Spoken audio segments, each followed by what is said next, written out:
Саламатсыздар ма, құрметті әріптестер. Бүгін онлайн сабақты мен, яғни оңтүстік Қазақстан индустриалды-инновациялық колледжінің арнайы пәндер оқытушысы Мәлік Нұрдәулет SQL тілінің көмегімен кесте және деректерге таңдау жасау атты тақырыбына сабақ жүргіземін. Жұмысқа кіріспес бұрын біз жалпы SQL тілі не екенін ұғып алайық. SQL қарапайым тілмен айтқанда бұл деректерді сақтау, оның бөліктерін іздеу, жаңарту, мәліметтер базасынан алу және жоюдың тиімді әдісі ретінде қолданылатын құрылымдық сұраныстар тілі. Мәліметтер қорын оңтайландыру мен жүргізудің негізгі құралы SQL-ге арналған. Бірақ ол тек осы мақсаттармен шектелмейді, оның басқа да қызметтері бар. Өңдеу қабілеттеріне көріністерді анықтау, қатынасу құқықтарын, қатынас схемаларын, соның ішінде оларды жою мен өзгертуді, басқа бағдарламалау тілдерімен өзара әрекеттесуді, бүтіндікті тексеру, транзакциялардың басталу мен аяқталуын белгілеу командалары кіреді. SQL қалай қолданылады және оның артықшылықтары қандай? Сұраныстардың құрылымдық тілі алғаш 1974 жылдан бастап ол бүкіл әлем бойынша мәліметтер базасын басқару жүйелерімен өзара әрекеттесуді қамтамасыз етеді. Жалпы SQL қарапайым және оқуға оңай еркін бағдарламалық жасақтама тілі ретінде бүгінде белсенді қолданылады.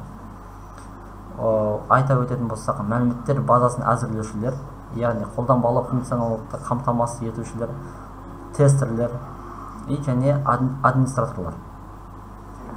Тіл әмбебап және қалыптасқан стандарттардың арқасында нақты құрылымға ие. Деректер қорымен өзара әрекеттесу, тіпті деректер мөлшерлері көп болған жағдайда да ол кәдімгі жай ғана қарапайым SQL-мен таныс емес қолданушылар да қолдануына оңай болады. Нақты мысал үшін SQL-ге бір мысал келтіріп кетейік. Жалпы мысалға алатын болсақ, бізде студенттер атты кестесі болсын. Бұл студенттер кестесі 4 бағаннан тұратын болсын. Олар студенттердің ID-і, студенттердің аты және тегі және туылған жылы. Осы студенттер тізімінен біз фильтрленген SQL сұраныс құруымыз қажет. Ол үшін алдымен бізге құру үшін студенттердің таблицасын құру керек. Ол үшін оның синтаксисі бар, create table және кестенің атауы. Яғни бізде студенттер және жақшаны ашып, ішіне қандай бағандардан тұратынын жазып шығу керек және олардың типін көрсету керек. Мысалға бізде студенттердің ID-і, оның типі integer, қысқаша int деп жазу болады, және primary key, яғни бұл бастапқы кілт болып неғылады. Және имя, оның типін varchar қыла береміз, символдық жолмен, және фамилия. Оныңкінде бірдей болады, типі varchar max, және де туған жылы.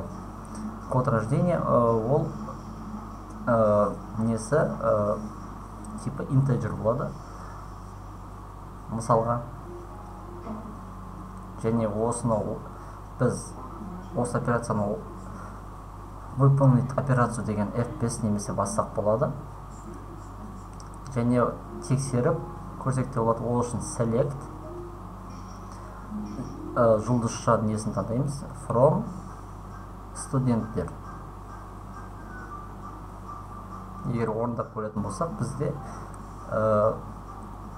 кесте шығады, 4 бағаны тұратын, яғни бұл жерде мәліметтер жоқ. Ал енді мысалға біз соған осы кестеге мәліметтер енгізейік. Ол үшін insert into студенттер, яғни және значение values. И скобканы ашып, қалай тұр, солай жазу керек. ID-ның орнына 1, имяның орнына апострофтың ішіне мысал ретінде Сәкен деп, ал фамилиясына Мырзахмет Мырзахметов деп, ал туған жылын 2003 жылғы қылсақ болады.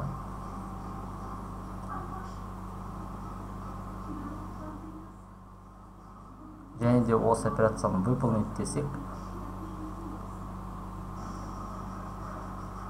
выполнить деуге де болады, бірақ мысалға біз қазір фильтрация жасауға оңай болу үшін бірнеше значенияларда бірнеше бағандар атрибуттарды не қылайық, қосып өтейік.